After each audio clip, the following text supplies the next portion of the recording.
السلام علیکم۔ کراچی کے شہری ملک میں سب سے مہنگا آٹا خریدنے پر مجبور، منافع خوروں نے شہریوں کا جینا حرام کر دیا۔ کراچی میں 300 سستے تندور بنانے کا اعلان۔ تازہ ترین ویڈیوز کے لیے چینل کو سبسکرائب کر کے بیل آئیکن اور آل نوٹیفیکیشن پر کلک کریں۔ آپ کو بتاتے چلیں کہ شیر قائد کے باسی ملک میں سب سے مہنگا آٹا خرید رہے ہیں۔ کراچی میں 20 کلو آٹے کا تھیلا 3200 روپے میں دستیاب ہے۔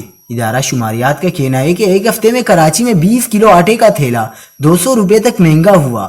حیدرآباد میں آٹے کا 20 کلو کا تھیلا 140 روپے تک مہنگا ہو کر 3040 روپے میں دستیاب ہے۔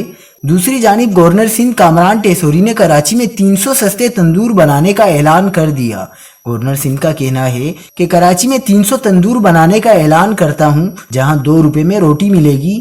انہوں نے کہا کہ آپ اور ہم مل کر انقلاب لا سکتے ہیں۔ 1 لاکھ راشن کے پیکٹس بے روزگاروں میں تقسیم کریں گے۔ یاد رہے کہ ملک بھر میں اس وقت آٹے کی قیمت آسمان سے باتیں کر رہی ہے۔ مزید خبروں کے لیے دیکھتے رہیے حق پاکستان نیوز۔